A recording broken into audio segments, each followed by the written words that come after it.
Okay, welcome back, Kira, and this is the final of the four talks on eugenics and what to make of it.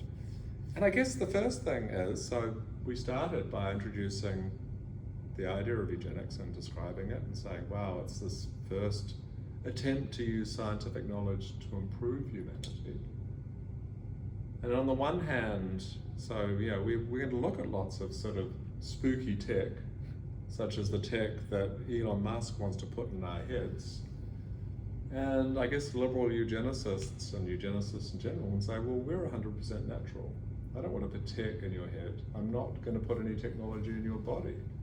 I'm just going to basically give you the power of knowledge and science to actually not mess here. Liberal eugenics or eugenics in general, the idea that sort of these are all people who could exist. We could, people fall in love. Maybe they fall in love with people because they have great genes, and maybe they therefore have beautiful babies. And those are entirely natural. There are no technologies being introduced into brains and bodies. So, I mean, if I was trying to say that basically this is like an entirely natural form of enhancement, would that make it seem better?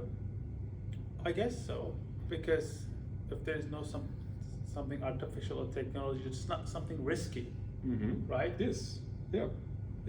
And it reminded me of the show called The Boys on Amazon Prime, and their families, parents, they decide to put some kind of a serum to their babies when they're born to give them superpower. But there is a risk there, the fact that they don't know what kind of a superpower they're going to end with. But they still choose that idea because they want their kids to be super. Yeah, great.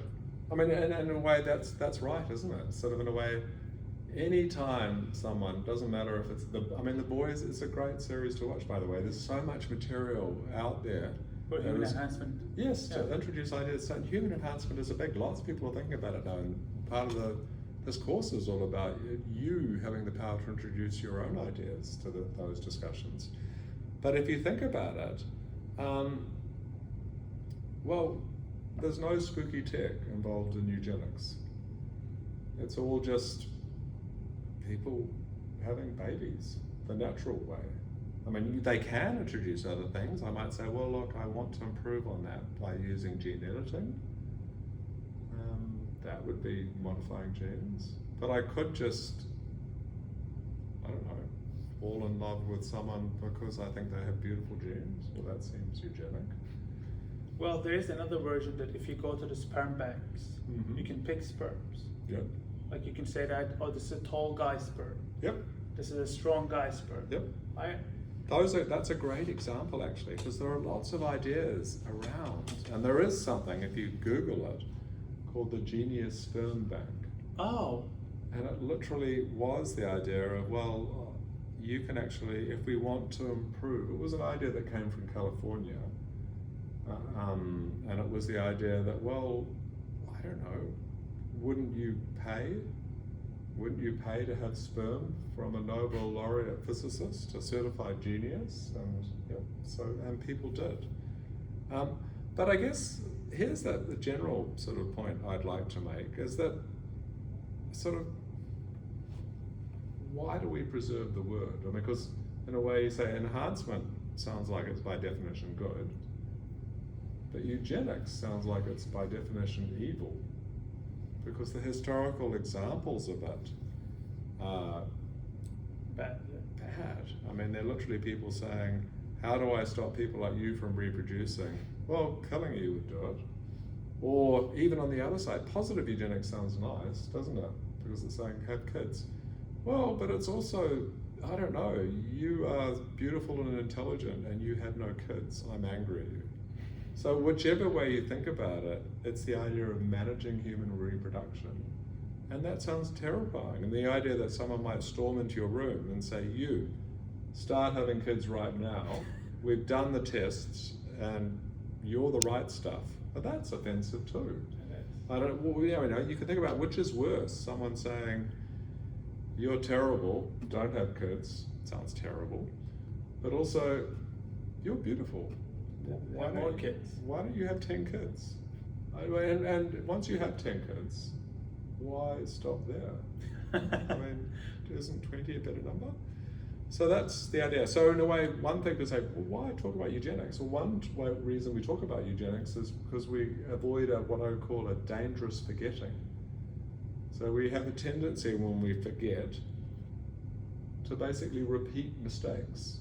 So that's one reason to keep the word eugenics around. Some people say, well, don't talk about eugenics, talk about enhancement. Well, that's a world in which we forget the terrible things that were done in eugenics' name. That's what makes it dangerous. That's what makes it dangerous. So we have to keep on talking about it. And maybe that extends to saying, well, look, some of the things we're doing are eugenic.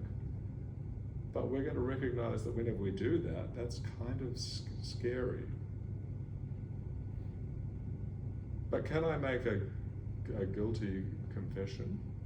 You can. So I actually, as a younger philosopher, advocated the idea of liberal eugenics. And I mean, it was kind of good for my career as a starting out academic when someone famous called Jürgen Habermas decided to attack me. Because that's, people write about you and suddenly you find that everyone's citing you for having had this crazy idea. Liberal eugenics, take something evil, eugenics adds a nice word to it, liberal, and do you get a nice doctrine? And certainly that, putting liberal eugenics, made people angry. And I sort of thought about, well, why did I argue for that as a young philosopher? And it was kind of like, I wondered if it was something called shit stirring.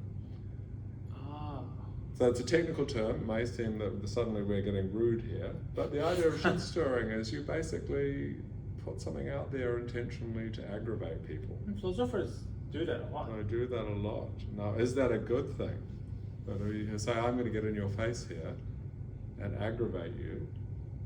Well, sort of, is that sincere? So I did reflect on my history of advocating liberal eugenics and think, was that entirely right and noble?